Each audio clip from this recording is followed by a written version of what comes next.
Nostalgia is seductive. We love to look back with rose-tinted spectacles on simpler times, times when we cared about our appearance and cut our hair, and times when there was less traffic on the road. In fact, I think a lot of owning a classic car is about the perceived nostalgia. Even if it's from a time that we never actually experienced from the past, there's kind of this nostalgia to driving a classic car. Well, I don't want to experience or think about any nostalgia with this Citroen because just a matter of months ago, I was nervous about driving this car 10 miles. And I couldn't really do it without incident. And as it turns out, a few months later, let me turn this around, we'll look at the speedo. You should see that we've done almost 1,000 kilometers in the last few months. And I've started driving it without any worries. I just do 30, 50 miles on it. I drive it everywhere. I'm really enjoying it. And it just works, which is fantastic.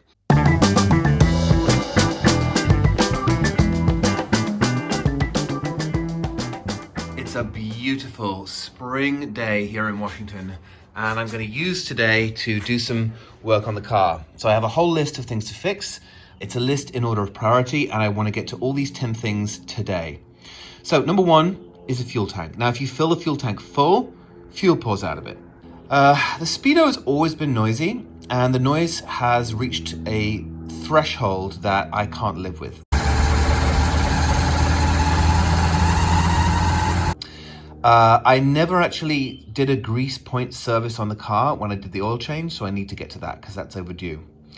The exhaust around the side of the car has a leak in it. Now, you don't really hear it and it's not significant, but I would like to fix it. Okay, so number 5, the car is noisy and has significant noise, vibration and harshness quotient is off the charts.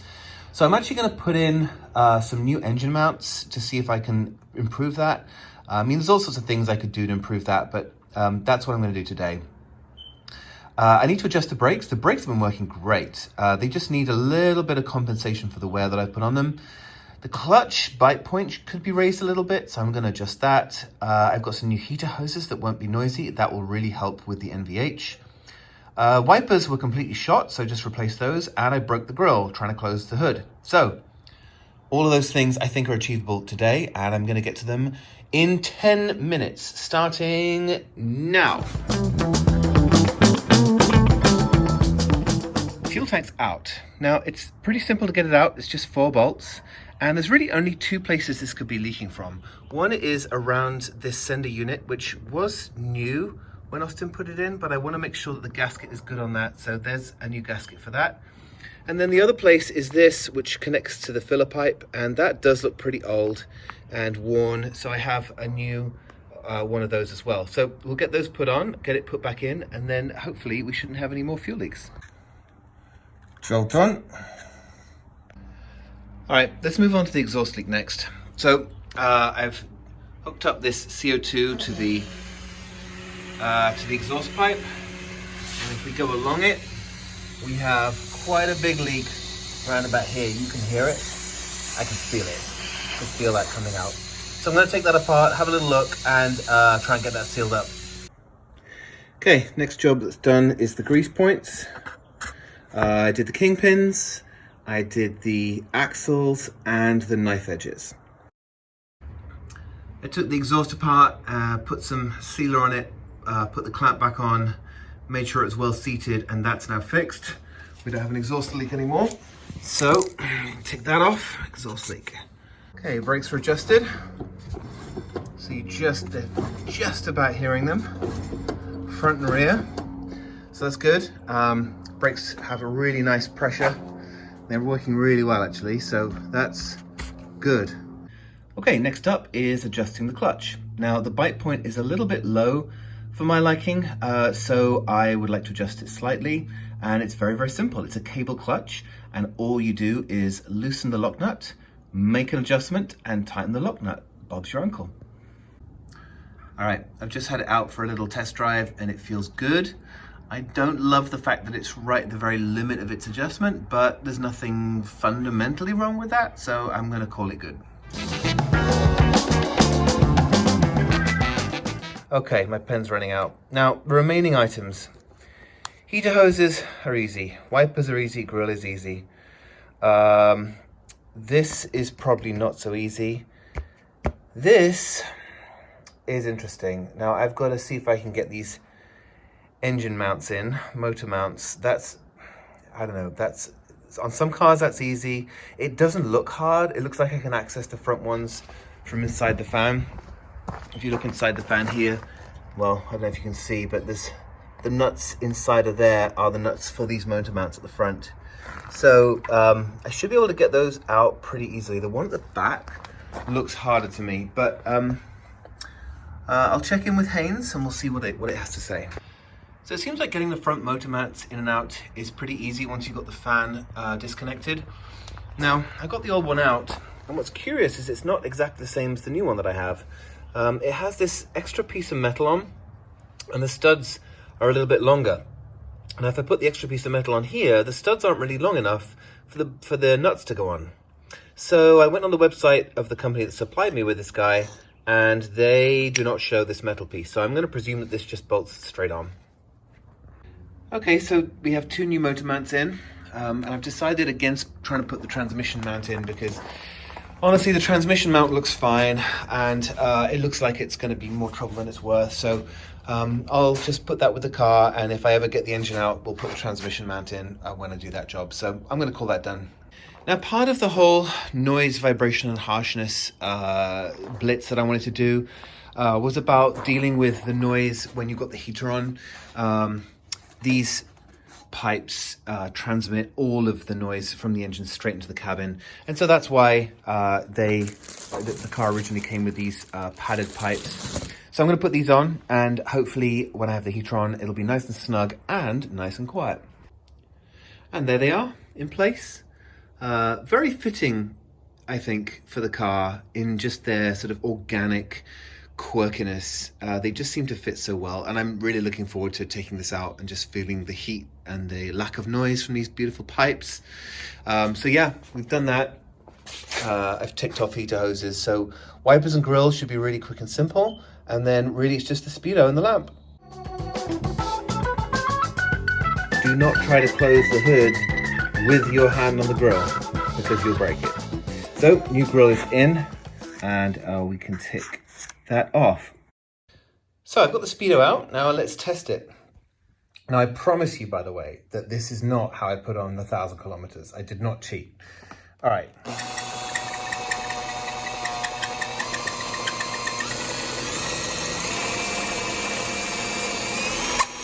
you go. That's it. That's it. All right, so now that we've reproduced it, it's obviously not the speedo cable, it's the speedo. So we need to get this apart, figure out which bits need lubricating, and lubricate them. So looking at how this works and trying to hypothesize about where the noise is coming from, I really think there's only one possible place. Really, this shaft is the only place I can think that we're getting any kind of friction or any kind of noise. Now, I think what I'm going to do is I'm going to get some 3-in-1 motor oil, which is quite a thin oil specifically designed for these kinds of bearings, and try that in there, and we'll give that a go. All right, so it has some oil in it now. A little bit of this stuff, if you're wondering. And let's see how it does.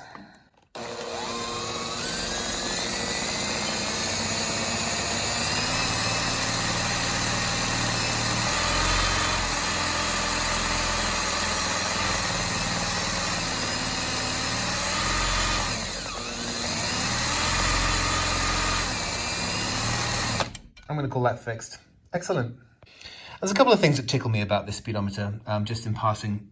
One is that it says made in France, which, you know, might seem obvious. It was made in France. The fact that it's written in English causes me some amusement, because the French do not like Anglicisms at the best of times. And so the fact that they wrote this in English on their very French car, instead of fabriqué en France or whatever, they would have written in French. I find that amusing. The other thing I love about this car is that every wire is color-coded. They made it really, really straightforward for the mechanic taking it apart to put it back with the correct color codes on it. So good on them. So the speedo's back in, which is great. As a job that made me wish I had smaller hands, if I'm quite honest. And I put a new bulb in because the old bulb wasn't working when you turn the headlights on. Unfortunately, this new bulb doesn't work either. I turn the headlights on here. Headlights are on. I have no light. So I need to figure that out and fix that. Okay, I've figured this out now. So if you remember back to my Gremlins video, I talked about how the fuse box works, how it divides the side lights to the left of the car and the right of the car on these two fuses here, and how some previous owner had just spliced the left and right together, and so this fuse at the top basically does nothing, and this fuse here is all the side lights. Now it turns out this fuse actually does do something, because the one thing that remains on this circuit, the one solitary thing, is that bulb in the Speedo. So with this fuse back in, the bulb in the Speedo works, which is excellent. So let's give it a try. Okay, here we go. And 1, 2, 3. Oh, look at that. Even the slight delay before it comes on, the warm glow, it feels like an old radio. It's just perfect, perfect, excellent. And the icing on the cake is the correct piping going out into the fender on both sides. There we go. So that's done. The whole car is pretty much back together. I've got to put the hood on, and then I'm going to take it out for a test drive. All right, well, I'm going to go for a little drive now. See, the fuel gauge works nicely. It's definitely quieter in here, there's no question about that. I definitely improved the NVH. I can have the heater on without too much noise, which is really nice. So what I'm going to do is I'm going to take this car for a drive. The light's on. Yeah, I'm just going to take it for a drive, to go for about half an hour, see how it does. It's working beautifully. It's fourth gear. Oh, just so glorious. Beautiful evening, roof down, lovely warm glow from the Speedo. Happy days. Okay, well this is the final test. Can I put fuel in this car without spilling any? Let's see. Oh, you've got to be kidding me. Where the heck is that coming out of? Oh my gosh. Oh, well, this train goes past. It gives me an opportunity to talk about the driving experience for a second. This car feels so sorted. I mean, really, everything has fallen into place now. The ride is really smooth and great. The steering feels precise.